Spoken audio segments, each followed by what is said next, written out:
이 영상을 클릭하신 분들은 한모모와 앱코 무접점 사이에서 무엇을 사야 할지 고민 중이거나 어떤 모델이 더 좋은지 궁금해하는 분들이실 텐데요. 정말 솔직하게 무접점이 더 좋다고 생각됩니다. 한성 컴퓨터의 무접점 키보드를 오래 사용한 입장으로서 두 개의 키보드를 정밀 비교하고 무접점 키보드 구매를 고려하고 계신 분들께 도움이 될 만한 정보들을 말씀드려 보도록 하겠습니다. 예전 영상에서도 말씀드린 적이 있듯이 사무용 키보드라 하면 저소음 계열과 무접점 키보드가 양대 산맥을 이루고 있습니다. 그리고 무접점 키보드에는 리얼푸스, 해피해킹이라는 절대 강자가 있지만 가격 또한 절대적입니다. 그래서 대부분의 평범한 직장인, 학생들은 한성, 앱코, 콕스 이 세 개의 브랜드 제품을 고르곤 합니다. 적당하고 비슷한 가격대에 무접점 키보드의 뚜렷한 특징을 보여주기 때문이죠. 그러다 보니 어떤 제조사의 제품을 사야 할지 결정장애에 시달리게 됩니다. 저도 처음 무접점 키보드를 구매할 때 이 중에서 고민을 많이 했고 한성 컴퓨터의 893B 한모모라고 불리는 제품을 오랫동안 사용해 왔습니다. 그런데 최근 앱코 측에서 새로 나온 KN30BT 제품의 협찬을 문의해 주셨습니다. 저는 정당하게 제품을 사용하고 단점에 대해서는 가감없이 까고 싶었기 때문에 협찬을 정중히 사양하지 않고 감사합니다 하면서 제품을 협찬받았습니다. 먼저 앱코 담당자분께 단점에 대해서 솔직하게 말하겠다고 했고 한성 컴퓨터의 무접점 키보드를 오래 사용한 입장으로서 두 개의 키보드를 정밀 비교하고 무접점 키보드 구매를 고려하고 계신 분들께 도움이 될 만한 정보들을 말씀드려 보도록 하겠습니다. 먼저 앱코 KN30BT 박스에서 가장 먼저 눈에 들어온 점은 45g의 키압입니다. 예전 키보드 베스트 3 영상에서 한모모의 단점 중 하나로 살짝 부담스러운 키압을 말씀드렸었습니다. 딱 40에서 45g의 키압이었으면 좋겠다라고 생각했는데 앱코의 KN30BT 제품이 딱 45g을 출시가 되었길래 일단 기대감이 한층 올라갔습니다. 박스를 열면 뽁뽁이로 쌓인 새 키보드가 나오고요. 키보드, 연결 케이블, 먼지털이, 키캡 리무버로 이루어진 구성은 다른 키보드와 크게 다를 바 없었습니다. 키보드를 보기 위해 플라스틱 커버를 열려고 딱 잡은 순간 뭐지 이 느낌? 여태까지 키보드를 구매하면서 많은 플라스틱 커버를 만져봤는데 그 중에서 가장 튼튼하고 짱짱한 커버라는 생각이 들었습니다. 현재 사용 중인 한모모의 커버만 해도 한 손으로 물렁물렁하게 만질 수 있는 강도인데 반해 앱코의 커버는 훨씬 더 단단한 느낌이었습니다. 물론 키보드를 들고 다닐 일은 많지 않으니까 커버의 단단함이 중요하지 않습니다만 그래도 나쁠 건 없잖아요. 키보드 조금씩 눌러보면서 외관을 살펴보겠습니다.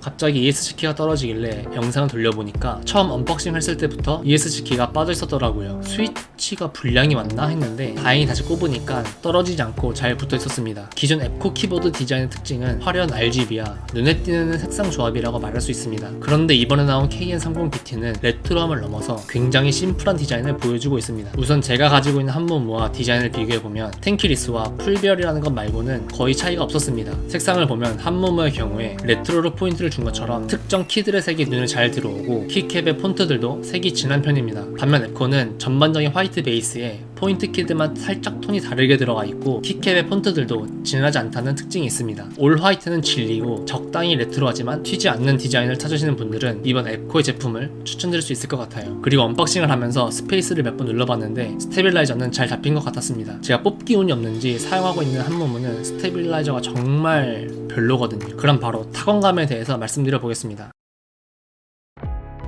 한모모는 50g의 묵직한 키압으로 사걱거림보다는 버글거림이 조금 더 많다면 앱코의 무접점은 50g보다 살짝 가벼운 45g의 키압으로 사걱거리는 느낌이 조금 더 강한 키보드입니다. 50g이나 45g이나 얼마나 차이가 있겠나 싶었는데요. 직접 리뷰를 하면서 타이핑도 오래 해보니까 확실히 오래 사용했을 때 피로도가 덜했습니다. 35g처럼 너무 가볍지도 않은 적당히 묵직한 느낌이라는 생각이 들더라고요. 그리고 앱코 무접점이 한모모보다 눈에 띄게 좋은 점을 딱 하나 꼽는다면 스테빌라이저라고 말씀드리고 싶어요. 제가 회사에서 주로 사용하는 키보드인 엠스톤의 게이트론 저소음 갈축 제품은 애초에 풀 윤활이 되어서 생산되는 키보드라 스테빌라이저가 정말 잘 잡혀있는 상태인데요. 앱코의 무접점은 윤활을 전혀 하지 않은 순정 상태에서도 꽤나 좋은 스테빌라이저를 보여줍니다. 쉬프트 키는 물론이고 스페이스바의 스테비를 한모모와 비교해봐도 정말 차이가 심할 정도로 스테비를 잘 잡았어요. 특히 숫자 패드에 있는 이 엔터키는 회사에서 정말 자주 사용하는데 타건감이 너무 좋았습니다. 그럼 바로 앱코와 한모모의 타건감을 비교해서 들려드릴게요.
앱코와 한모모는 스펙이나 부가 기능이 거의 동일합니다. 블루투스 지원, 멀티 페어링, 체리 스테빌라이저, 스텝 스컬처 2, 알루미늄 보강판, 배터리 용량, 매크로가 가능한 전용 소프트웨어, 키 입력 깊이 조절 등등 어느 한쪽이 더 특별한 기능을 가지고 있거나 스펙이 더 뛰어나지 않습니다. 다만 앱코가 한모모보다 딱 하나 부족한 점이 있는데요. 맥OS 지원의 부재입니다. 맥OS 지원 여부는 윈도우 사용자에겐 중요하지 않고 어느 정도 키 매핑을 하면 맥북에서도 충분히 앱코의 무접점을 사용할 수 있지만 한모모의 경우에는 별다른 추가 세팅 없이 바로 사용할 수 있기 때문에 맥북 사용자 입장에서는 조금 아쉽게 다가왔습니다. 이 영상을 클릭하신 분들은 한모모와 앱코 무접점 사이에서 무엇을 사야 할지 고민 중이거나 어떤 모델이 더 좋은지 궁금해하는 분들이실 텐데요. 정말 솔직하게 앱코 무접점이 더 좋다고 생각됩니다. 저 진짜로 광고비 1원도 안 받고 제품만 협찬받아서 리뷰하는 건데요. 맥OS 지원이 안 되는 게 조금 아쉽긴 하지만 스테빌라이저에서 앱코가 정말 압도적으로 좋습니다. 45g이란 적당한 키압도 장시간 타이핑하는데 무리가 없고요. 그래서 저는 이번에 협찬받은 앱코 무접점 키보드를 회사에 가져가서 사용할 생각입니다. 지금 회사에서 사용 중인 게 예전 영상에서 키보드 베스트 1위로 꼽았던 엠스톤의 게이트론 저섬 갈축 모델인데 어쩌다 보니 그걸 밀어낸 앱코 제품을 사용하게 됐네요. 만약에 이 키보드가 풀배열이 아니라 제가 집에서 사용하는 텐키리스였다면 아마 한모모를 바로 팔아버렸을지도 몰라요. 마지막으로 앱코 무접점 키보드인 KEN30BT 모델을 추천드리는 분들은 사무용으로 무접점 키보드를 찾으시는 분, 스테빌라이저에 예민하신 분, 이 정도가 될 것 같습니다. 오늘도 긴 영상 봐주셔서 감사드리고요. 다음에도 유익한 영상으로 찾아오겠습니다. 감사합니다.